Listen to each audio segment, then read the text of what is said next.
Welcome back to my YouTube channel को subscribe करते हैं। आज हम सीखेंगे मार्कंडेय ऋषि।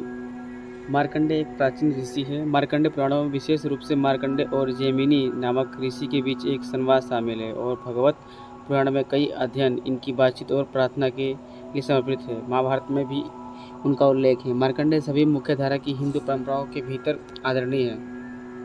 आज मार्कंडेय तीर्थ, जहाँ मार्कंडेय ने मार्कंडेय पुराण लिखा था, उत्तरकाशी जिले उत्तराखंड में यमुनोत्री तीर्थ के लिए पर्वतारोहण मार्ग पर स्थित है।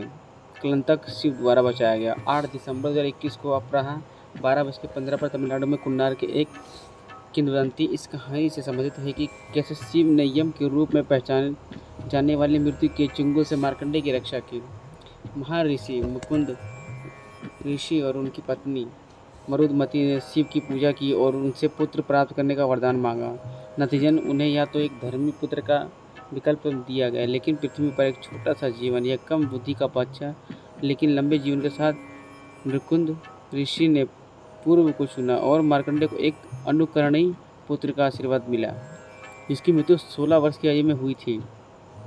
मार्कंडेय बड़े होकर शिव के बहुत बड़े भक्त बन गए और अपनी नियत मृत्यु के दिन उन्हें शिवलिंग ने कि अपने निरंकार रूप में शिव की पूजा जारी रखी। यम के दूत, मृत्यु के देवता, उनकी महान भक्ति और शिव की निरंतर पूजा के कारण उनके जीवन को लेने में असमर्थ थे।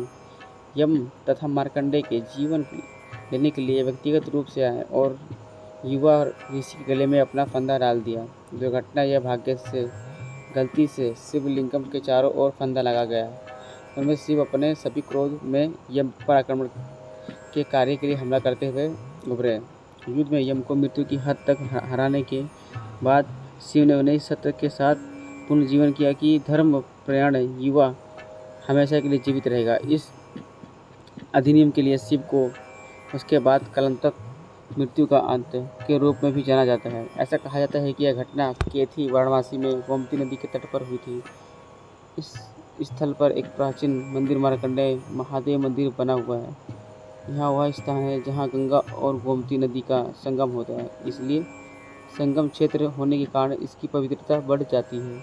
व्यक्तिगत रूप से एक अन्य कहानी में कहा गया है कि यह घटना केरल में त्रिपोंगड़ शिव मंदिर के स्थान पर हुई थी, जहाँ मार्कंडेय यम से बचने के लिए मंदिर में शिवलिंग तक पहुँचे थे। मार्कंडेय पुराण के एक गुप्त भाग सती पुराण से प्राप्त होने के कारण देवी पार्वती ने उन्हें वीरा चरित्र, बहादुर चरित्र पर एक पाठ लिखने का वरदान दिया था।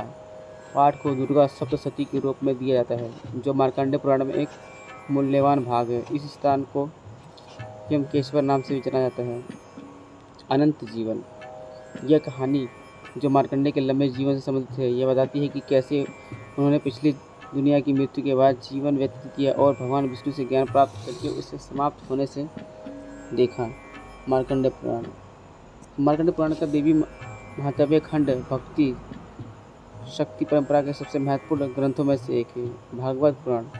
भागवत पुराण की एक कहानी में कहा गया है कि एक बार ऋषि मार्कंडेय नारायण ऋषि के पास गए और उनसे एक वरदान मांगा। मार्कंडेय ने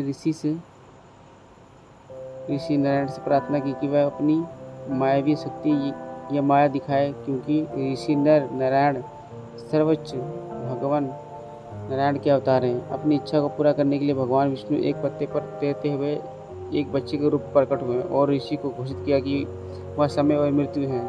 ऋषि मार्कंडेय ने उन्हें अपने मुंह में प्रवेश किया और खुद को बढ़ते पानी से बचाया। बालक के पेट के अंदर मार्कंडेय ने सभी लोकों तथा 7 क्षेत्रों और 7 महासागरों की खोज की।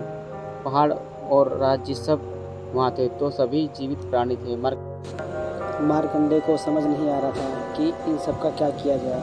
वह भगवान विष्णु से प्रार्थना करने लगा। जैसे ही उसने शुरू किया, वह लड़के के मुंह से निकला। भगवान विष्णु अब उनके सामने प्रकट हुए और उन्हें आशीर्वाद दिया। ऋषि ने भगवान विष्णु के साथ 1000 वर्ष बिताए। उन्होंने इस समय बाला मुकुंदष्टम की रचना की। उन्होंने भीष्म को यति के कर्तव्य की शिक्षा दी।